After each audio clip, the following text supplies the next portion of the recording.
Hello students, आज की इस क्लास में हम करने वाले हैं मोमेंट्स के बारे में। आगे बढ़ने से पहले मैं बता दूं कि जो अप्लाइड मैथमेटिक्स की जो बुक हम कर रहे हैं एमएल अग्रवाल, अगर वो बुक आपके पास नहीं है तो आपको टेंशन लेने की कोई ज़रूरत नहीं है।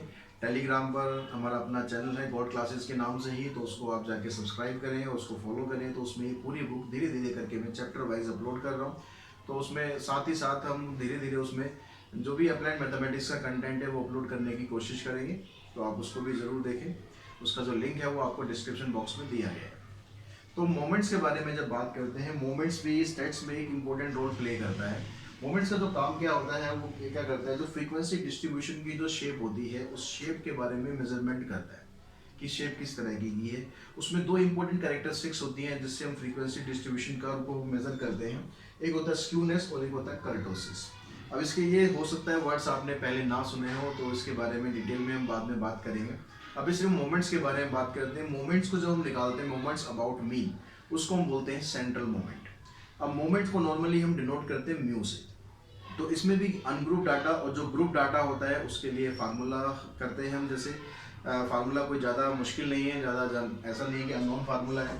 आपने जैसे मीन डेविएशन में फार्मूला किया था summation of x I minus mean, तो वहाँ पर हम मॉडुलस करते थे। या मॉडुलस नहीं करना है आपको, बस x I minus mean divided by n raise to power r.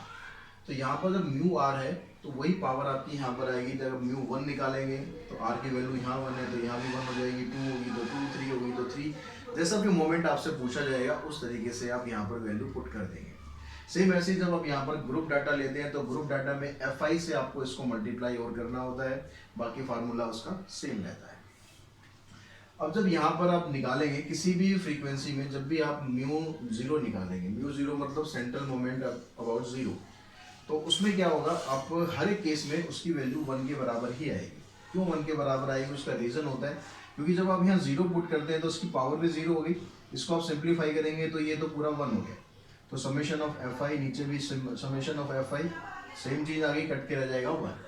तो इसमें म्यू जीरो की वैल्यू वन आती है। अगर आप म्यू वन की वैल्यू निकालते हैं तो यहाँ रेज टू पावर वन हो गई। इसको हमने इससे मल्टीप्लाई किया, समेशन एफ आई एक्स आई हो गया। इसको हमने इससे मल्टीप्लाई किया, ये लिख दिया। अब यहाँ पर एफ आई एक्स आई को जब आप एफ आई से डिवाइड करते हैं तो आपके पास मीन का फार्मूला बन जाता है। तो ये बन गया आपका मीन। यहाँ पर एफ आई से एफ आई कैंसिल हो गया तो ये मीन आ गया। Mean minus mean equals to zero. यानी जब भी आप म्यू वन निकालेंगे तो इसकी वैल्यू जीरो के बराबर होगी। अब उसके बाद हम निकालते हैं म्यू टू। म्यू टू का मतलब है यहाँ पर आर की वैल्यू टू है तो यहाँ पर भी आर की वैल्यू टू होगी। अब ये फार्मूला आपका जाना पहचाना है, पिछली क्लासेस में हमने करा ये फार्मूला। ये फार्मूला किसका होता है, वेरिएंस का होता है। मतलब म्यू टू जो होता है वो एक तरह से वेरिएंस ही होता है। तो इसके बाद हम इसके कुछ क्वेश्चंस करते हैं एक्सरसाइज में से, जो मोमेंट्स हम निकालते हैं। उसके बाद फिर हम बात करेंगे स्क्यूनेस एंड कर्टोसिस। तो एक्सरसाइज का अगर हम फर्स्ट क्वेश्चन लेते हैं तो उसमें फर्स्ट क्वेश्चन में आपसे पूछा गया find the first four central movements. मतलब आपको म्यू वन निकालना है, म्यू टू निकालना है, म्यू थ्री निकालना है और म्यू फोर निकालना है। तो दो पार्ट यहाँ पर दिए हुए, दोनों सेम है। हम एक पार्ट कर लेते हैं, एक पार्ट आपको ट्राई करना। तो यहाँ पर सबसे पहले जो काम है वो क्या काम करना है, जो भी आपको एक्सआई दी गई है वो एक्सआई को हम ऐसे वर्टिकल कॉलम में लिख लेते हैं ताकि आपको निकालना आसान रहे सब कुछ। 2, 3, 5, 7 और 8। अब जो म्यू वन लेते हैं तो जो भी हमने फार्मूला डिस्कस किया था, म्यू वन में क्या था, एक्स आई माइनस मीन। तो पहले हमें मीन निकालना पड़ेगा। मीन निकालने के लिए क्या करना पड़ेगा आपको, इसकी एफ आई यहाँ पर एफ आई तो नहीं दे रखी क्योंकि डाटा अनग्रुप्ड है, तो मीन हम निकाल लेते हैं। मीन आ गया इसमें 2 प्लस में 3 plus 5 plus 7 plus 8 divided by 5। इन सबको प्लस करेंगे, 8 प्लस 7 15, 15 प्लस 5 20 और 5 25 डिवाइडेड बाय 5, यानी आपके पास मीन आ गया 5। अब क्या करना है, आपको पहला कॉलम बनाना है एक्स आई माइनस मीन का। तो एक्स आई में से मीन को माइनस करते जाएंगे। 2 माइनस 5 माइनस 3 आ गया, माइनस 2 0 2 एंड 3। उसके बाद फिर आपको चाहिए होता है, जब आप म्यू टू निकालेंगे तो उसमें आपको इसका स्क्वायर चाहिए। इसका स्क्वायर कर लेते हैं यहाँ पर 9 4 0 4 9। फिर क्या चाहिए हमें, म्यू थ्री निकालेंगे तो उसकी पावर 3 भी चाहिए। तो एक्स आई माइनस मीन की पावर 3। तो पावर 3 या तो आप इसकी पावर 3 कर दें सीधा सीधा, या इन दोनों को आप मल्टीप्लाई कर दें, बात एक ही है। तो माइनस 27 माइनस 8 0 8 एंड 27। उसके बाद फिर आपको क्या चाहिए, इसकी पावर 4 भी चाहिए।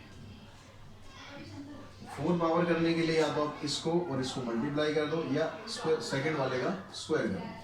तो 9 का स्क्वायर करेंगे 81, 16, 0, 16 एंड 81। ये सारे आगे, इन सब के टोटल कर लेते हैं। इसका टोटल आप करेंगे तो 0 आ गया, इसका टोटल करेंगे 13, 13, 26 आ गया, इसका टोटल करेंगे यहाँ पर भी 0 आएगा, और इसका टोटल करेंगे तो ये आ जाएगा आपके पास 194। अब हमें सेंट्रल मोमेंट्स निकालने यानी μ1, μ2, μ3, μ4 ये सब निकालने हैं। तो जब आप μ1 निकालेंगे तो μ1 का मतलब क्या हो गया, xi माइनस मीन और इसकी रेज टू पावर 1 कर देते हैं डिवाइडेड बाय n। तो ये आपके पास कितना आया है, समेशन भी लगाना है, तो ये आपके पास कितना है 0। तो μ1 की वैल्यू 0 में पता है कि 0 ही आती है, तो 0 आ गई। μ2 summation of xi minus mean का स्क्वायर डिवाइडेड बाय n। तो यहाँ पर स्क्वायर वाली जो टर्म है इसका सम आया 26 और डिवाइडेड बाय n, n मतलब आ गया 5, और 5 से आपको इसको डिवाइड करना है। 5 से आप इसको डिवाइड करोगे तो आपके पास क्या आंसर आ जाएगा, 5 5 = 25, 5 2 = 10। क्लियर होगी बात यहाँ तक। अब μ3 निकालते हैं, μ3 निकालेंगे तो उसमें आएगा summation of xi minus mean की पावर 3 डिवाइडेड बाय n। इस केस में यहाँ पर भी ये 0 आ रहा है, तो 0/5 करोगे 0 ही आंसर आ जाएगा। μ4 करेंगे summation of xi minus mean की पावर 4 डिवाइडेड बाय n, यानी 194 डिवाइडेड बाय 5। और 5 से इसको डिवाइड करना आपके लिए आसान रहेगा या 2 से मल्टीप्लाई करना आसान रहेगा, दोनों में से जो ऑप्शन आपको अच्छा लगे वो कर लो। 5 से तो नॉर्मली आप डिवाइड कर सकते हो, 2 से मल्टीप्लाई क्यों कर रहे हैं, क्योंकि नीचे भी 2 से मल्टीप्लाई करेंगे, ऊपर भी 2 से मल्टीप्लाई करेंगे, नीचे बन जाएगा 10। ये कैलकुलेशन आसान करने का एक तरीका है। तो इसको मैं 2 से मल्टीप्लाई करता हूँ, तो ये क्या आ गया, 2 4 = 8, 2 9 = 18, 2 1 = 2 और 3, ये आ गया। अब यहाँ पर क्योंकि नीचे 10 बन जाता है तो एक प्लेस के बाद डेसिमल लगा दो, तो ये आ जाएगा 38.8। ये आपका आंसर आ जाएगा μ4। तो इस तरह से हमने चारों सेंट्रल मोमेंट इसके निकाल दिए। अभी क्वेश्चन नंबर 2 करते हैं, जिसमें ग्रुप डाटा दिया हुआ है, उसका सेंट्रल मोमेंट और निकालते हैं। तो क्वेश्चन नंबर 2 में भी आपको फर्स्ट 4 सेंट्रल मोमेंट्स निकालने हैं। इसमें जो डाटा आपको दिया हुआ है उसमें xi दी हुई है और आपको साथ में fi दी हुई है।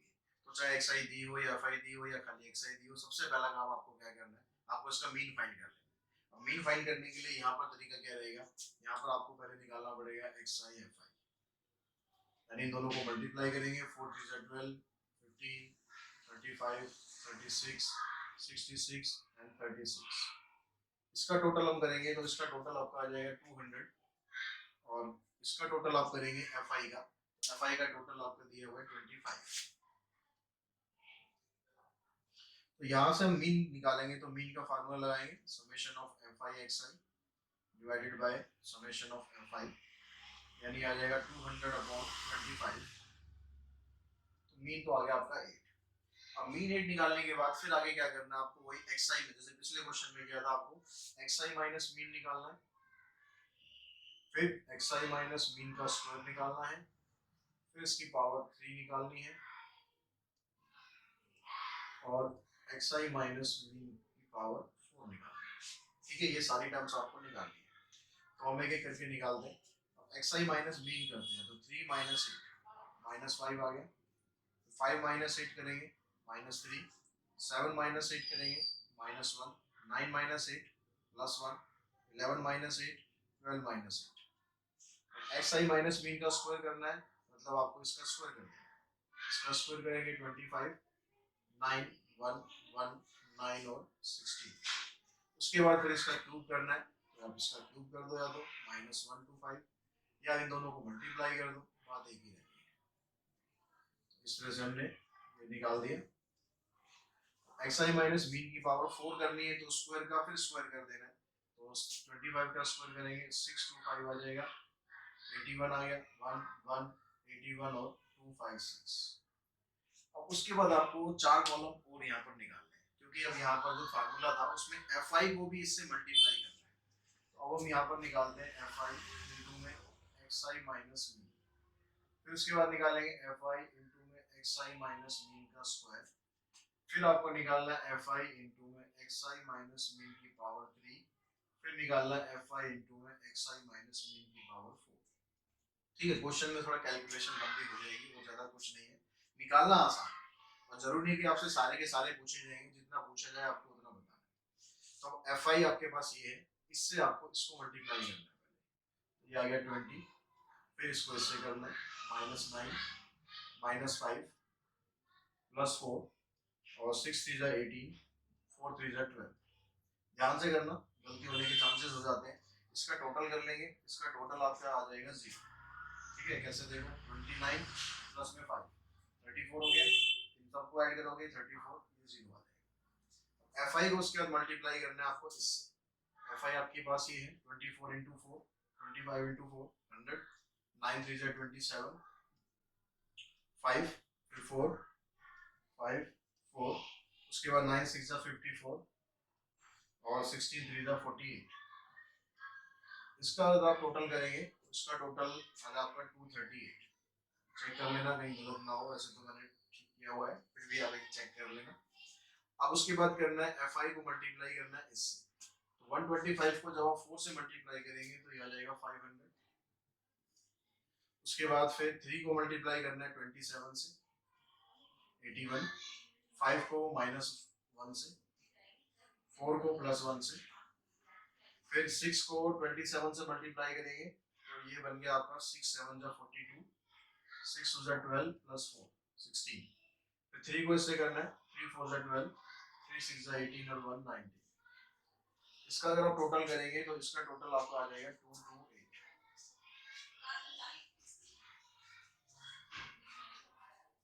-228 आएगा। ठीक है, अब एफ आई को फिर मल्टीप्लाई करना है आपको, एफ आई को मल्टीप्लाई करना है इससे।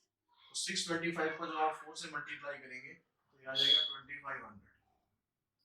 3 को 81 से मल्टीप्लाई करेंगे तो आ जाएगा -243। 5 को -5 से किया -25, फिर 4 को 4 से करेंगे 60, सॉरी गलत हो रहा है कुछ, क्या गलत हो रहा है, 3 को हमने इससे किया वो आ गया था, 5 को 1 से करना था तो 4 को हमने इससे किया ये आ गया, 3 को हमने इससे किया माइनस में नहीं आएगा। ठीक है, 5 को फिर 1 से किया 5 आ गया, 4 को 1 से किया 4 आएगा। तो बस थोड़ा ये ध्यान रखना है कैलकुलेशन में गड़बड़ ना हो जाए। फिर आपको 6 को करना है किससे, 81 से करना है, 6 1 जा 6, 6 8 जा 48। 3 को करना है आपको 256 से, तो ये कितना आ जाएगा आपके पास 768। और इस सब का जो टोटल आएगा वो टोटल आएगा आपका 4006। अब ये आपके पास सब कुछ निकल गया। अब सेंट्रल मोमेंट्स हमें निकालने, तो पहले आप निकालते हैं μ1। μ1 का फार्मूला था summation of F I into में एक्स आई माइनस मीन, इसकी पावर 1 करेंगे divided by summation of F आई। तो ये कितना है आपके पास, ये आया 0, तो 0/25 करेंगे 0 आ जाएगा। फिर μ2 निकालते हैं, μ2 में ये आ जाएगा, फार्मूला क्या होता है summation of F I into में एक्स आई माइनस मीन का स्क्वायर डिवाइडेड बाय n। तो 238 डिवाइडेड बाय 25, और 238 को डिवाइड करोगे आप 25 से तो ये आपके पास आ जाएगा 9.52। ठीक है, इसको सिंपल करने का तरीका ये कि 25 से डिवाइड करने के बजाय आप 4 से मल्टीप्लाई कर देना और 2 प्लेस के बाद डेसिमल लगा देना। ऐसे अगर μ3 निकालेंगे आप, ये आएगा summation of F I X I minus mean इसकी पावर 3 डिवाइडेड बाय n। तो ये आया -228 डिवाइडेड बाय 25। इसको सॉल्व करेंगे तो आ जाएगा -9.12। फिर ऐसे आप μ4 निकालो, इसका फार्मूला आ गया summation of F I X I minus mean की power 4 divided by 4006 divided by 25। इसको आप सिंपलीफाई करेंगे तो ये आ जाएगा 160.24। इस तरह से आप सेंट्रल मोमेंट्स दोनों तरह के क्वेश्चन हमने कर लिए, जिसमें आपको ग्रुप डाटा दिया होगा वो भी ऐसे कर सकते हैं, अनग्रुप वाला क्वेश्चन हमने पीछे कर लिया। अब हम बात करते हैं इसके बाद स्क्यूनेस और कर्टोसिस की, ये क्या है। तो बच्चों बात करते हैं स्क्यूनेस की। स्क्यूनेस एक्चुअली क्या होता है, स्क्यूनेस और कुछ नहीं होता, जो फ्रीक्वेंसी डिस्ट्रीब्यूशन जो कर्व होता है वो कर्व सिमेट्रिकल है या नहीं है। अगर सिमेट्रिकल नहीं है तो किस तरफ ज़्यादा वो झुक रहा है, किस तरफ उसकी टेल लंबी हो रही है, बस ये चीज़ आपको बताना है। तो यहाँ पर जब कर्व आप बनाते हो किसी भी फ्रीक्वेंसी डिस्ट्रीब्यूशन का, तो उसमें तीन सिचुएशन आपके पास आ सकती है कि या तो कर्व जो है दोनों तरफ सिमेट्रिकल होता है।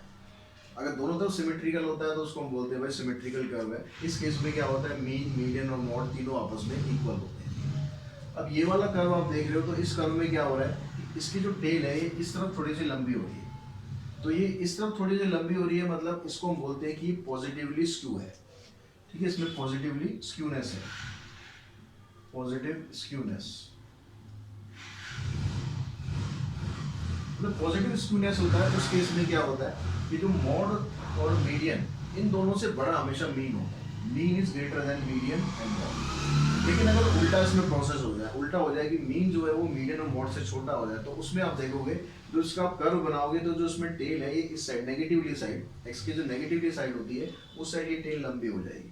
अगर नेगेटिवली साइड लंबी हो रही है तो इसको हम बोलते हैं कि भाई नेगेटिव स्क्यूनेस हो रही है इसमें,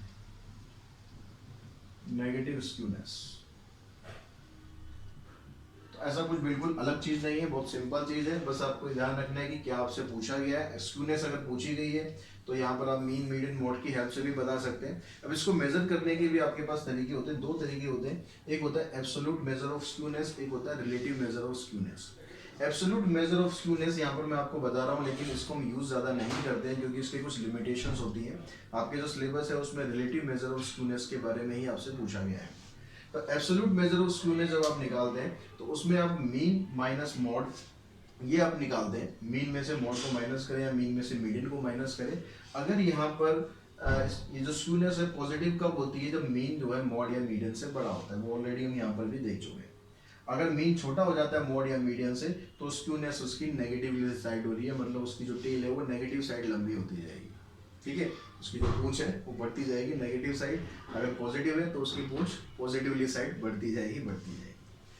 अब दूसरा जो तरीका होता है इसमें क्वार्टाइल का होता है। वो क्वार्टाइल आपका जो सिलेबस था सेंट्रल टेंडेंसी वाला टॉपिक वो इस साल डिलीट हो गया था, लेकिन उसको हम आगे जो एक्सरसाइज करेंगे उसमें आपको क्वार्टाइल निकालने भी आपको सिखाएंगे कि क्वार्टाइल हम कैसे निकालते हैं, तो उसकी आप टेंशन ना लीजिए।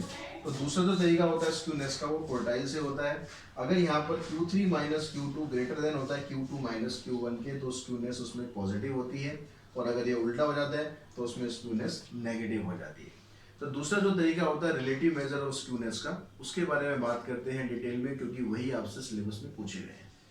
तो बच्चों जो रिलेटिव मेजर ऑफ स्क्यूनेस होती है उसको हम निकालने के हमारे पास तीन तरीके अवेलेबल है यहाँ पर। सबसे पहला है Karl Pearson coefficient of skewness. अब Karl Pearson coefficient of skewness में क्या होता है, इसको हम डिनोट करते हैं ऐसे एस के पी से। ठीक है, एस फॉर स्क्यूनेस और ये कार्ल पियर्सन हो गया। अब यहाँ पर कहता है mean minus mode divided by standard deviation. Mean हमें निकालना है, मॉड निकालना है, उसको स्टैंडर्ड डेविएशन से डिवाइड कर देना है। इस फार्मूले को हम इस तरीके से भी लिख सकते हैं। अगर आपको ध्यान हो 10th क्लास में आपने एम्पिरिकल रिलेशनशिप पढ़ी थी, relationship between mean, median and mod, उसको यूज करके हम एक ये फार्मूला भी इसका बना सकते हैं। आप डायरेक्टली याद रख लें या इसको आप बना भी सकते हैं। अगर आपको मीडियन दिया हो तो आप ये वाला फार्मूला यहाँ पर अप्लाई कर देंगे, तो उससे आपका कार्ल पियर्सन कोफिशिएंट निकल जाएगा। ऐसे जो बोली कोफिशिएंट ऑफ स्क्यूनेस है इसको हम निकाल सकते हैं। इसका फार्मूला होता है Q3 प्लस में Q1 minus 2 times of median divided by Q3 minus Q1। ये जो मीडियन होता है ये क्वार्टाइल 2 भी इसको बोलते हैं। जैसे ये फर्स्ट क्वार्टाइल है, ये थर्ड क्वार्टाइल है, तो क्वार्टाइल 2 जो होता है वो मीडियन ही होता है, जो मीडियन आप निकालते हो। उसके बाद जो तीसरा होता है यहाँ पर मोमेंट कोफिशिएंट ऑफ स्क्यूनेस, इसको हम Pearson coefficient of first beta and first gamma भी बोलते हैं। क्या बोलते हैं? Pearson coefficient of first gamma, Pearson first beta, Pearson first beta and first gamma coefficient. तो कई बुक में आपको ये लिखा हुआ मिल सकता है, तो इसका मतलब भी यही है। तो यहाँ पर हम बोल रहे हैं मोमेंट कोफिशिएंट ऑफ स्क्यूनेस। इसमें जो फर्स्ट बीटा फर्स्ट गामा है इसकी हम वैल्यू निकालते हैं। फर्स्ट बीटा का मतलब ये μ3 का स्क्वायर डिवाइडेड बाय μ2 का क्यूब। अब जब गामा निकालते हैं, फर्स्ट गामा निकालते हैं, तो क्या करते हैं, जो बीटा निकला है आपका बीटा 1, उसका आपको स्क्वायर रूट कर देना है विद प्लस माइनस साइन। अब प्लस माइनस का कौन सा साइन लेना है ये डिपेंड करता है कि किसकी वैल्यू के ऊपर, μ3 की वैल्यू के ऊपर, क्योंकि जो μ2 होता है वो तो वेरिएंस होता है, और वेरिएंस हमेशा पॉजिटिव ही आएगा। तो अगर μ3 नेगेटिव आएगा तो ये नेगेटिव आता है, अगर μ3 पॉजिटिव आएगा तो ये पॉजिटिव हो जाएगा। उससे आप इसकी स्क्यूनेस पता कर सकते हैं कि इसकी स्क्यूनेस क्या आनी। अब बच्चों कर्टोसिस क्या होता है? कर्टोसिस भी क्या होता है कि फ्रीक्वेंसी जो ग्राफ हम बनाते हैं उसको ही मेजर करने का एक तरीका होता है। इसमें हम क्या मेजर करते हैं? इसमें हम उसकी पीकेडनेस मेजर करते हैं, उसकी जो पीक है वो ज़्यादा है कम है, ये चीज़ हम मेजर करते हैं। अब यहाँ पर आप जैसे 3 तरीके के आप ग्राफ देख रहे हो, इसमें जो ये वाला ग्राफ है ये इसकी पीक ज़्यादा है, ज़्यादा ऊंचाई तक जा रहा है ये, तो इसको हम बोलते हैं लेप्टोकर्टिव। और इसमें अगर ये बैलेंस्ड होता है मतलब इसमें आप देख रहे हो कि इसकी जो पीक है वो बहुत ज़्यादा नहीं है, जो इसकी टेल है वो भी बहुत ज़्यादा नहीं है, तो इसको हम बोलते हैं मेसोकार्टिक ग्राफ। और अगर आप ये देखते हैं कि इसकी जो पीक है वो बहुत कम है लेकिन टेल थोड़ी सी लंबी हो रही है, लेकिन पीक इसकी ज़्यादा नहीं है, तो ये होता है प्लेटिकर्टिक, प्लेटो की शेप में होता है ये। तो इसका मतलब कर्टेसिस क्या हुआ? It is a measure of relative peakedness of frequency graph. इसकी जो पीकेडनेस है वो आपको इससे पता चलती है। अब इसको पता लगाने का तरीका क्या है? इसके लिए हम मोमेंट कोफिशिएंट ऑफ कर्टेसिस निकालते हैं, जिसको आप पियर्सन सेकंड बीटा कोफिशिएंट भी बोल सकते हैं। इसका फार्मूला क्या होता है? Beta 2 equals to mu 4 divided by mu 2 square.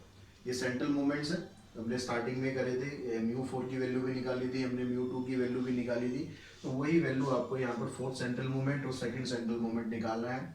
अब ये जब निकालेंगे तो जो बीटा 2 की वैल्यू आपको देखनी है कि बीटा 2 की वैल्यू या तो 3 के बराबर आएगी, या 3 से ज़्यादा आएगी, या 3 से कम आएगी।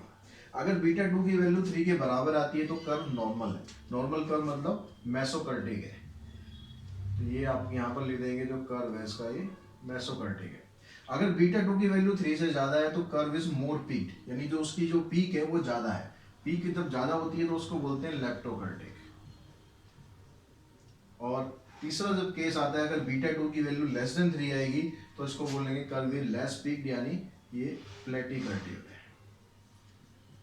तो इस तरीके से हम स्क्यूनेस और कर्टेसिस की हेल्प से हम नेचर फाइंड कर सकते हैं। इसका जो फ्रीक्वेंसी ग्राफ हम जब बनाते हैं उसको मेजर कर सकते हैं, भाई ग्राफ जो है आपका किस तरीके से बन रहा है, स्क्यूनेस उसकी नेगेटिव है या पॉजिटिव है।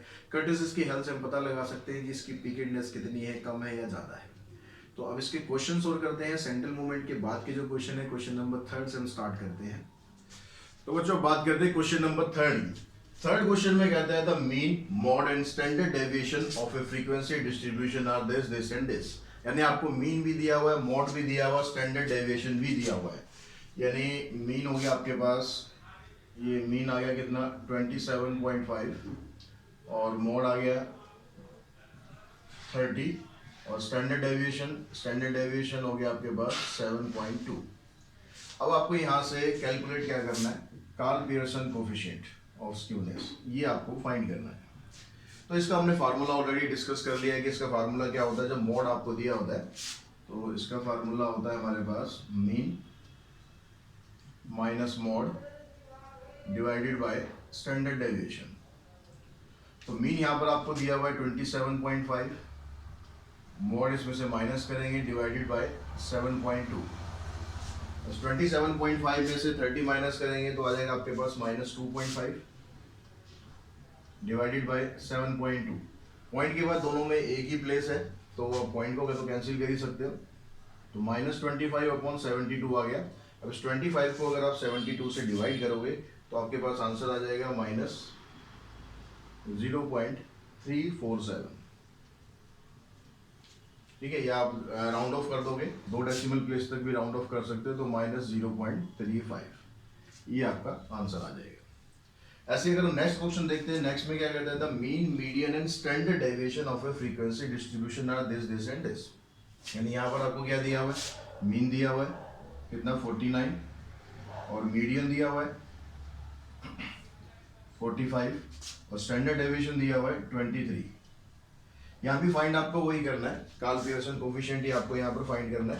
तो इसको फाइंड करने के लिए जो फार्मूला आपके पास है उस फार्मूला क्या हो जाता है? 3 times of mean minus median divided by standard deviation. अब यहाँ पर आप इसकी वैल्यू पुट कर दो, 3 इंटू में मीन के आपके पास 49 माइनस 45 डिवाइडेड बाय 23। तो यहाँ पर आप इसको सिंप्लीफाई करोगे, 49 माइनस 45 करेंगे तो आगे आपके पास 4 डिवाइडेड बाय 23 यानी 12/23। अब इस 12 को अगर आप डिवाइड करते हो 23 से तो आंसर आ जाता है आपका 0.52। तो तो इस तरीके से आप अगर तीन चीज़ आपको दे रखी है तो चौथी चीज़ इस फार्मूले से आप इजीली निकाल सकते हैं। तो क्वेश्चन नंबर 5 में कहता है आपसे the mean mode and Karl Pearson coefficient of skewness of a frequency distribution are this and this. अब इस क्वेश्चन में क्या कर रहा है, इस क्वेश्चन में आपको मीन दे दिया, इसने मीन के साथ साथ मोड दे दिया और जो कार्ल पियर्सन कोएफिशिएंट आपने पिछले क्वेश्चन में निकाला था वो अब दे दिया है। तो इस फार्मूले में देखो चार चीज़ होती है, चार में से कोई तीन आपको ये दे देगा, चौथी आपको निकालनी है। तो एक बार मैं इसको करा देता हूँ, फिर आप इससे अच्छी तरह फेमिलियर हो जाएंगे। मोड आपको यहाँ पर दिया हुआ है 35 और यहाँ पर ही क्या दिया हुआ है, कार्ल पियर्सन कोएफिशिएंट आपको दिया हुआ है कितना, -0.56। अब आपको इसको सिंप्लीफाई करना है। अब सिंप्लीफाई करने के लिए क्या करना है, फार्मूला तो आपके पास वही है, कौन सा फार्मूला, कार्ल पियर्सन कोएफिशिएंट का फार्मूला क्या था, mean minus mode divided by standard deviation. अब जो जो टर्म यहाँ पर आपको दे रखी है उनको पुट कर दो, ये आपको दिया हुआ है इस बार, तो -0.56 इक्वल्स टू मीन आपको दिया हुआ है 32, मोड आपको दिया हुआ है कितना 35 और स्टैंडर्ड डेविएशन आपको फाइंड करना है। अब स्टैंडर्ड डेविएशन फाइंड करना है तो ये जो क्रॉस मल्टीप्लाई करके इसको तो आप इधर ले जाओ और -0.56 को नीचे ले आओ। ऊपर क्या आ जाएगा 32 माइनस 35 यानी आ जाएगा -3 और यहाँ से आ जाएगा, पहले एक मिनट इसको ऐसे लिखते हैं, इसको स्टैंडर्ड डेविएशन को इधर ले जाते हैं, इधर आ गया -3 और ये आ गया -0.56, ये नीचे आ गया।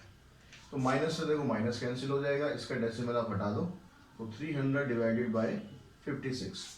इसको जितना काट सकते हैं काट लो, 4 से काट लेते हैं 14 पे कट जाएगा, फिर 4 से काटते हैं तो 75/14। अब वो तो कटेगा नहीं, अब आप इसको डिवाइड कर दोगे, डिवाइड करके आपके पास आ जाएगा आंसर 5.36। तो क्वेश्चन नंबर 6 में भी आपको ऐसे ही चार में से तीन चीज दे रखी है, क्या क्या दिया हुआ है वो देख लेते हैं। मीन दिया हुआ है, स्टैंडर्ड डेविएशन दिया है, कार्ल पियर्सन कोएफिशिएंट दिया हुआ है। तो मीन दिया हुआ है, मीन कितना है आपके पास 15 है, स्टैंडर्ड डेविएशन कितना है 2.5 है और कार्ल पियर्सन कोएफिशिएंट कितना है ये आपको देखा -0.6। अब यहाँ पर आपको फाइंड करना है मीडियन। बस ये चीज ध्यान रखना है, दो फार्मूले इसके, एक मीडियन का है एक मोड का है। तो जहाँ मीडियन दिया हुआ मीडियन वाला फार्मूला यूज करो, जो मोड है जहाँ पर यूज हो रहा है तो मोड वाला फार्मूला यूज करो। तो कार्ल पियर्सन कोएफिशिएंट का जो फार्मूला था आपके पास ये था 3 मीन माइनस मीडियन, क्योंकि इस क्वेश्चन में आपको मीडियन फाइंड करना है, डिवाइडेड बाय स्टैंडर्ड डेविएशन। अब यहाँ से जो जो वैल्यू आपके पास है उसको सिंप्लीफाई कर दो। यहाँ आपको दे रखा -0.6 इक्वल्स टू में 3 टाइम्स ऑफ मीन, मीन कितना आपके पास 15 माइनस मीडियन आपको फाइंड करना है, डिवाइडेड बाय स्टैंडर्ड डेविएशन कितना आपके पास 2.5। अब देखिए मीडियन आपको फाइंड करना है तो जो ब्रैकेट वाला पार्ट है इसको छोड़कर बाकी सबको पहले तो शिफ्ट करो। 25 को आप इधर लेके जाओ और 3 को इधर नीचे ले आओ। तो ये किस तरह से बन गया, -0.6 इंटू में 2.5 डिवाइडेड बाय 3 इक्वल्स टू में 15 माइनस मीडियन। इसको सिंप्लीफाई कर दो, 3 से इसको काट देते हैं 0.2। अब 2.5 को 0.2 से मल्टीप्लाई करेंगे तो आ जाएगा आपके पास -0.5। ठीक है, 25 तो जब 50 हो गया, 50 के लास्ट में जो जीरो आती है डेसिमल के बाद, यहाँ पर अगर मैं जीरो लिख दूँ या ना लिखूँ उससे कोई फर्क पड़ता नहीं। इक्वल्स टू में आ गया आपके पास 15 माइनस मीडियन। अब आप मीडियन को इस साइड ले आएंगे, 15 0.5 को उधर ले जाओ, प्लस में हो जाएगा, आंसर आ जाएगा 15.5। तो बच्चों क्वेश्चन नंबर 7 में भी आपसे पूछता है find the Karl Pearson coefficient of the given data. लेकिन डाटा में अब पिछले जो क्वेश्चन करे उसमें उसने डायरेक्टली क्वेश्चन में आपको मीन दे दिया था, मोड दे दिया था या मीडियन दे दिया था, स्टैंडर्ड डेविएशन भी दे दिया था। बड़े आराम से हमने फार्मूला लगाया, क्वेश्चन सॉल्व कर दिया। लेकिन अब आपके पास प्रॉब्लम ये है कि आपको उसने डाटा दिया हुआ है, इस डाटा में आपको या तो मीन निकालना है, मोड निकालना है, मीडियन निकालना है, स्टैंडर्ड डेविएशन निकालना है, सब कुछ निकालना है। उसके बाद आप निकाल पाएंगे कार्ल पियर्सन कोएफिशिएंट। अब यहाँ पर देखो मीन निकालना है, मीन तो आपको हर फार्मूले में चाहिए। तो मीन निकालने के लिए हम क्या करते हैं, यहाँ पर FI/XI निकाल देते हैं। पहले FI/XI करते हैं, इसकी आ गया 0 4 32 75 32 एंड 25। मीन निकालने के लिए इसका टोटल चाहिए और इसका टोटल चाहिए, तो दोनों का टोटल आपको, इसका टोटल तो दिया हुआ है 60 और इसका टोटल दिया हुआ 168। अब मीन निकालते हैं तो मीन का क्या हो गया formula summation of F I X I divided by summation of F आई, यानी 168 को आप 60 से डिवाइड कर दो, जितना कैंसिल हो सके उतना कैंसिल करो। ठीक है, पहले 2 से काट लेते हैं, 2 4 जा 8, 2 8 जा 16, 2 4 जा 8, और एक बार कट जाएगा 2 से, और 42 को आप 15 से डिवाइड करोगे तो ये आ जाएगा आपके पास 2.8। ठीक है, ये तो आ गया आपके पास मीन। अब जो स्टैंडर्ड डेविएशन निकालना है और साथ में मोड भी चाहिए, मोड भी निकाल लेते हैं पहले। अब इस तरह के डाटा में देखो आपको मोड निकालना आसान होगा या मीडियन निकालना आसान होगा, वो डिपेंड करता है कि आप दोनों को फार्मूला आपको अच्छी तरह पता है नहीं पता है। मोड का मतलब देखो हमें पता है कि जो फ्रीक्वेंसी सबसे ज़्यादा बार रिपीट होती है वो मोड होता है। अगर डाटा आपको डिस्क्रीट डाटा दिया हुआ है इस तरीके से, तो यहाँ पर ये आपको बता रहा है कि जो सबसे ज़्यादा आपके पास फ्रीक्वेंसी आ रही है किसकी, 25 है। तो 25 किसकी फ्रीक्वेंसी है, 3 की फ्रीक्वेंसी है, मतलब 3 इसमें सबसे ज़्यादा बार रिपीट हो रहा है। तो यहाँ पर आपको मोड के लिए कोई फार्मूला नहीं लगाना, मोड आपका आ गया सीधा 3। तो जब भी डिस्क्रीट डाटा दे रखा हो तो आप मोड उसका इस तरीके से निकाल सकते हैं। ठीक है, जब ग्रुप डाटा आएगा फिर उसमें बाद में मोड की बात अलग से करेंगे। तो मोड आपके पास 3 आ गया। अब आपको क्या चाहिए, स्टैंडर्ड डेविएशन। स्टैंडर्ड डेविएशन निकालने के लिए हम जो फार्मूला लगाएंगे उसमें आपको एफ आई एक्स आई का स्क्वायर चाहिएगा। तो पहले तो आप एक्स आई का स्क्वायर कर लो, एक्स आई का स्क्वायर करेंगे तो इन सबका स्क्वायर हो जाएगा, ये आ गया 0 1 4 9 16 एंड 25। अब एक कॉलम आपको बनाना है जिसमें हम लिखेंगे F I X I square, मतलब एफ आई को एक्स आई स्क्वायर से मल्टीप्लाई करना है, 2 इंटू 0। पिछले वीडियोस में हमने स्टैंडर्ड डेविएशन निकालना सिखाया था, तो आप वो वीडियो भी देख सकते हैं अगर कुछ कंफ्यूजन आपको लग रहा है तो यहाँ से 16 4 जा 64, 25 9 जा 225, 16 8 जा 128, 25 5 जा 125। इन सबको हम कैलकुलेट करते हैं तो इसका टोटल आपके पास बन गया 546। अब यहाँ पर क्या निकालना है आपको, स्टैंडर्ड डेविएशन। स्टैंडर्ड डेविएशन का फार्मूला क्या था, स्टैंडर्ड डेविएशन का फार्मूला इस साइंसेस को शो करते हैं 1/9 square root of n summation of F I X I का square minus summation of F I X I का होल स्क्वायर। 3-4 फार्मूले पढ़े थे हमने स्टैंडर्ड डेविएशन की, जिससे आप कन्वीनियंट हो उससे निकाल सकते हो। कोई जरूरी नहीं कि मैंने इस फार्मूले से निकाले, तो आप भी इसी से निकालो। जो फार्मूला आपको लगता है कि भाई ये मेरे को बेटर आता है, आप उससे निकालो। एन यहाँ पर क्या है, एन मतलब फ्रीक्वेंसी का टोटल, तो ये आपको दे दिया यहाँ पर 60 इंटू में यहाँ पर आ गया 60 इंटू में F I X I square आपके पास है 546 माइनस एफ आई एक्स आई था 168, इसका स्क्वायर करेंगे, इसको आप सिंप्लीफाई करना है। पहले 60 को 546 से मल्टीप्लाई कर लेंगे, ये आ गया आपके पास 32760, और 168 का स्क्वायर किया हमने 28224, तो 1/60। इन दोनों को आपस में माइनस करेंगे, माइनस करने पर आ जाएगा 4536, इसका स्क्वायर रूट करो, 4536 का स्क्वायर रूट करेंगे तो ये आ रहा आपके पास 67.35, यानी 67.35 को अगर हम 60 से डिवाइड करते हैं तो आपके पास आ जाएगा 1.12। अब तीनों चीज आ गई आपके पास, देखो मीन भी आ गया, मोड भी आ गया, स्टैंडर्ड डेविएशन भी आ गया। अब क्या निकालना बच गया, काल पियर्सन कोफिशिएंट। तो काल पियर्सन कोफिशिएंट का फार्मूला आप लगा दो, mean minus mode divided by standard deviation. तो मीन हमने निकाला 2.8, मोड है 3 और ये 1.12। इसमें से इसको माइनस करेंगे तो माइनस 0.2 आएगा ऊपर, नीचे 1.12।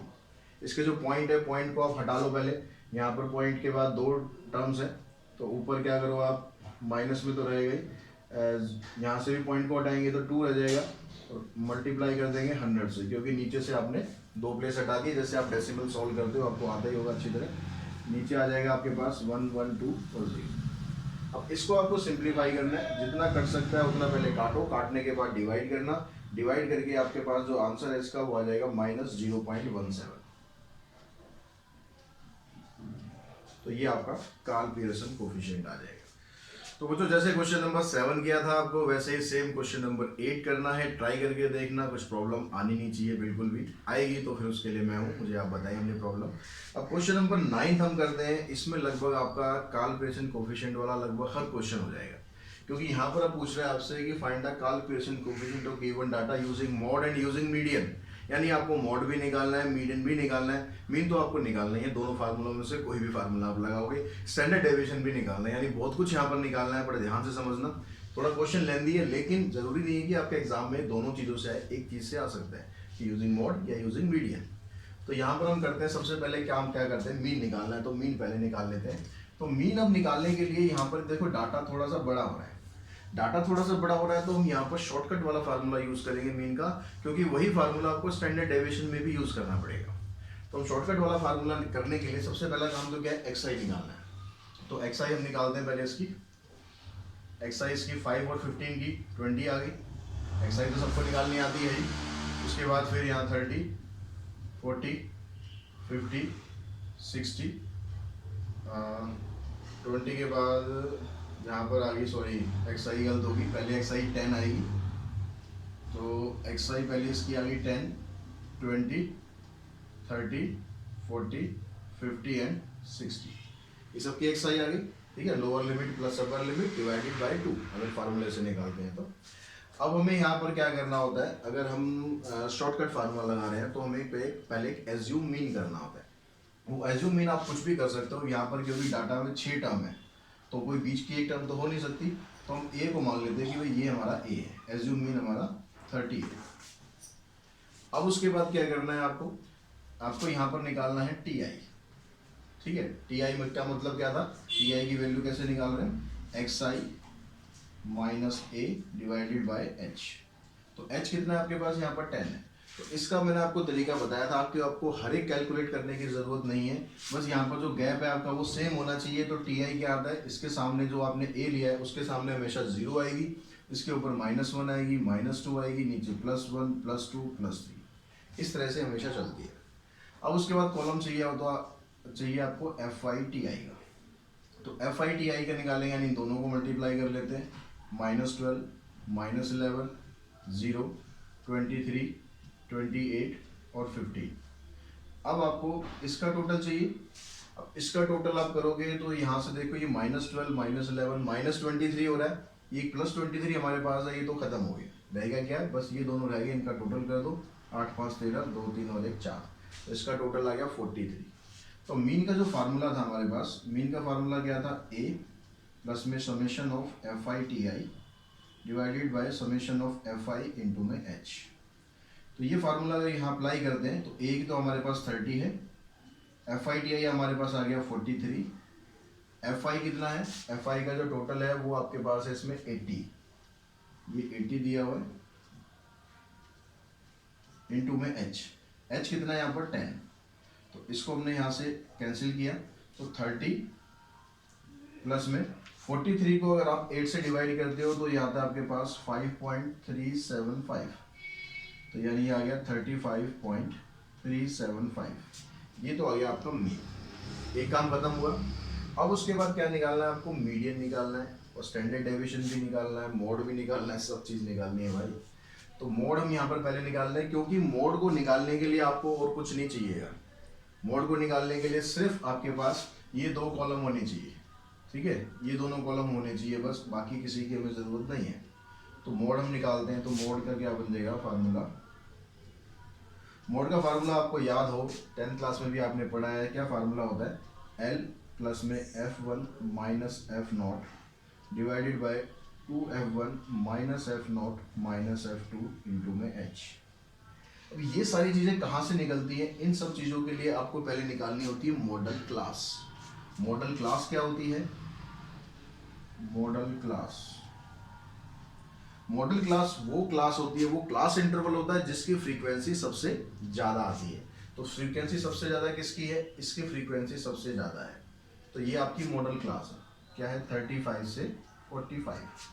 तो यहाँ से आपकी L की वैल्यू 35 हो जाएगी, H की वैल्यू 10 हो जाएगी, इन दोनों का गैप। F1 क्या होता है, F1 इसके सामने जो फ्रीक्वेंसी होती है 23, एफ नॉट क्या होता है? एफ नॉट होता है जो इससे पहले वाली फ्रीक्वेंसी यानी 21, और एफ टू क्या होता है? जो इसके बाद में फ्रीक्वेंसी यानी 14। ये सारी चीजें निकल गई, 10th में आपने पढ़ा हुआ डिटेल में। अब ये सब चीजें आपको क्या करनी है, इस मोड के फार्मूले में अप्लाई करनी है। एल की जगह क्या है? 35 है, प्लस में F1 23 minus F not divided by 2 into में 23 माइनस 21 माइनस 14 इंटू में 10। अब इसको आपको सिंप्लीफाई करना है, तो सिंप्लीफाई करके आपके पास ये ऊपर आ गया 2, 2 10 जा 20, ऊपर तो 20 बन गया। नीचे ये 23 को 2 से मल्टीप्लाई करोगे 46 और ये हो जाएगा 35। तो 46 में से 35 माइनस करोगे 11 आ गया, यानी इसको आप सोल्व करेंगे 35 प्लस में 20 को आप 11 से डिवाइड करेंगे तो ये आएगा आपके पास 1.82, यानी आ गया 36.82। तो जो हमारे पास देखो मीन भी आ चुका है, अब तक मॉड भी आ चुका है। अब जो काल्कुलेशन कोफिशिएंट है वो निकालने के लिए स्टैंडर्ड डेविएशन और हमें चाहिए पहले, क्योंकि हम दोनों पार्ट तो यहाँ पर कर नहीं पाएंगे, एक एक करके करते हैं। पहले हम स्टैंडर्ड डेविएशन निकालते हैं। उसके लिए अगर हम शॉर्टकट वाला फार्मूला यूज़ करते हैं तो हमें यहाँ पर पहले TI² निकालना पड़ेगा। TI² करेंगे तो आ जाएगा 4 1 0 1 4 और 9। उसके बाद एक कॉलम बनाएंगे FI TI का स्क्वायर। तो FI को आपको इससे मल्टीप्लाई करना है तो ये आ जाएगा 6 4 जा 24 11 0 23 56 और 45। इसका अगर आप टोटल करेंगे तो इसका टोटल आपके पास बन रहा है 159। अब जो स्टैंडर्ड डेविएशन है उसका फार्मूला क्या होता है? स्टैंडर्ड डेविएशन का फार्मूला जो शॉर्टकट वाला फार्मूला है, इसमें आ जाता है H इंटू में sigma FI TI² divided by sigma FI minus FI TI का whole square divided by sigma FI, इसका आ जाता है होल स्क्वायर। तो यहाँ पर ये सारी वैल्यूज आप पुट करेंगे। H आपके पास 10 है, क्योंकि जो क्लास इंटरवल है उसके बीच का गैप 10 है। FI TI² आपके पास है 159 डिवाइडेड बाई 80 और FI TI आपके पास है 43 डिवाइडेड बाई 80। इसका करना है आपको स्क्वायर। तो इसको आपने सॉल्व किया तो ये आ गया 10 स्क्वायर रूट ऑफ 159 अपॉन 80। इसको तो अभी भी ऐसे ही रखेंगे। 43 और 80 का स्क्वायर कर लेंगे। 43 का स्क्वायर आ जाएगा 1849 डिवाइडेड बाई इसका आ जाएगा 6400। फिर आप इसको सॉल्व करें एलसीएम लेंगे, एलसीएम तो आ जाएगा 6400। इससे आप इसको कैंसिल करेंगे तो 80 आ गया। 80 से 159 को हम मल्टीप्लाई करेंगे तो आ रहा 12720 माइनस ये एज इट इज रहेगा। इसको आप माइनस करें, कितना आएगा आपके पास? माइनस करने के बाद बन रहा है 1087। ये 10 जो बाहर था ये तो यहाँ रहेगा ही। 10871 डिवाइडेड बाय 6400। अब ये 10871 का क्या करना है आपको? स्क्वायर रूट करना है। अब इसका स्क्वायर रूट करेंगे तो ये आ रहा है हमारे पास 104.26। 104.26 डिवाइडेड बाय इसका करेंगे 80 आ जाएगा। इससे ही कैंसिल, 8 से आपको इसको डिवाइड करना है। 8 से डिवाइड करके आपके पास ये आ जाएगा 13.03। तो 13.03 ये आपके पास आ गया स्टैंडर्ड डेविएशन। अब जो फार्मूले में हमारे पास चाहिए होता है, मीन चाहिए होता है, मोड चाहिए होता है और स्टैंडर्ड डेविएशन चाहिए होता है। ये सारी चीज़ आपके पास आ गई है। अब काल्कुलेशन कोफिशिएंट का फार्मूला यहाँ लगा देंगे, कौन सा? Mean minus mode divided by standard deviation. तो मीन हमारे पास है 35.37। तो इसको 2 डेसिमल प्लेस तक ही ले लेते हैं। 35.37 मोड आपके पास आया 36.82। स्टैंडर्ड डेविएशन आपके पास आया 13.03। तो ऊपर आप इन दोनों को माइनस करेंगे तो माइनस करने पर आपके पास आ रहा है यहाँ पर -1.45। नीचे 13.03 है। डेसिमल दोनों में सेम प्लेस पर है तो डेसिमल तो कैंसिल हो जाएगा, यानी 145 को 1303 से आप डिवाइड करेंगे तो आपके पास आंसर आ जाएगा -0.111। ये आपका स्टैंडर्ड काल्कुलेशन कोफिशिएंट आ जाएगा। अब जब इसका सेकंड पार्ट निकालते हैं, सेकंड पार्ट मतलब इसमें जब आप मीडियन का यूज़ करते हैं तो स्टैंडर्ड डेविएशन तो उसमें भी चाहिएगा आपको क्या चाहिए? सिर्फ ये मोड है, इस मोड की जगह आपको मीडियन यहाँ पर चाहिएगा। तो मोड की जगह अगर मीडियन आपको चाहिए तो मीडियन आप इसमें कैसे निकाल सकते हैं? मीडियन निकालने के लिए आपको पहले मीडियन क्लास की जरूरत पड़ती है। अब मीडियन क्लास कैसे निकलती है, उसके लिए आपको एक कॉलम चाहिएगा पहले CF का, ठीक है। इसमें मीडियन जब आप निकालते हैं इन सब डाटा का यूज नहीं करना है, सिर्फ आपको ये 3 कॉलम यूज करने होते हैं। CF का मतलब होता है कम्युलेटिव फ्रीक्वेंसी। तो 10 की जो फ्रीक्वेंसी, पहली फ्रीक्वेंसी आपके पास 6 है, तो 6 की 6 आएगी। 6 में जो अगली फ्रीक्वेंसी है वो ऐड करेंगे, यहाँ पर हो गया 17 में फिर 21 ऐड करेंगे तो ये आ जाएगा 38, फिर 38 में 23 ऐड करेंगे, कितना आ जाएगा 61 में फिर 14 ऐड करेंगे तो ये आ जाएगा आपके पास 75, उसमें 5 ऐड करेंगे तो ये आ जाएगा 80। ये टोटल और ये टोटल हमारा मैच करना चाहिए। अब मीडियन क्लास निकालने के लिए क्या करना होता है आपको, यहाँ निकालना होता है पहले n/2, n मतलब जो इसका टोटल है, तो टोटल आपके पास आ गया 80/2 यानी 40। अब इस 40 को चेक करना है आपको CF में, चेक 40 इन CF। तो CF में कहीं 40 दिख रहा है आपको, कहीं भी 40 नहीं दिख रहा। तो 40 नहीं दिख रहा तो उससे अगली जो भी टर्म मिलेगी वो देख लो। उससे अगली टर्म कौन सी हमारे पास आ रही है, 61। तो 61 के सामने जो क्लास इंटरवल है वो सेम ही आ गया जो मोड में आया था, जरूरी नहीं है कि हर बार सेम आए। तो जो मीडियन क्लास हमारी बन गई, मीडियन क्लास ये आ गई आपके पास 35 से 45। अब मीडियन के फार्मूले में जो चीज़ आपको चाहिए वो क्या चाहिए होती है, तो L चाहिए होता है, L मतलब लोअर लिमिट, H चाहिए होता है 10 हो गया, n/2 चाहिए होता है वो ऑलरेडी हमारे पास है, F चाहिए, F मतलब फ्रीक्वेंसी, फ्रीक्वेंसी कौन सी लेनी है, जो इसके सामने फ्रीक्वेंसी है 23। CF कौन सी लेनी है, जो इसके सामने आई है CF वो नहीं लेनी है, उससे पिछले वाली यानी ये लेनी है, ये CF होगी हमारी, तो CF होगी 38। तो मीडियन का फार्मूला लगाते हैं, मीडियन का फार्मूला होता है L प्लस में n/2 माइनस CF अपॉन में F इंटू में H। तो ये सब चीज़ें आपके पास है। L की जगह कितना है 35 है, n/2 40 है, CF 38, F 23 और H है आपके पास 10। इसको आपको सिंप्लीफाई कर देना है, तो सिंप्लीफाई करके आपके पास क्या आएगा, ये 35, 40 माइनस 8 32, और सॉरी 2 को 10 से मल्टीप्लाई करेंगे 20 अपॉन में 23। अब 20 को अगर आप डिवाइड करते हैं 23 से तो आपका आंसर आता है 35 प्लस में 0.87, यानी ये आ गया 35.87। ये आपका आ गया मीडियन। बाकी चीज़ आपको चाहिए, मीन भी चाहिए, स्टैंडर्ड डेविएशन भी चाहिए। अब जो कार्ल पियर्सन कोफिशिएंट है उसका जो फार्मूला होता है उसमें थोड़ा सा चेंज हो जाता है, यहाँ पर 3 आ जाता है और इधर मोड की जगह मीडियन आ जाता है। बाकी सब कुछ वही रहेगा, तो 3 से यहाँ मल्टीप्लाई कर देंगे और यहाँ पर आपके पास क्या आ जाएगा, मीडियन आ जाएगा 35.87। अब इसमें से आप इसको सिंप्लीफाई करेंगे, सिंप्लीफाई करके हमारे पास आ गया 3 इंटू में, इसमें से आप इसको माइनस करेंगे तो माइनस करके आपके पास क्या आ जाएगा, यहाँ पर क्या आ जाएगा -0.50 डिवाइडेड बाय 13.03।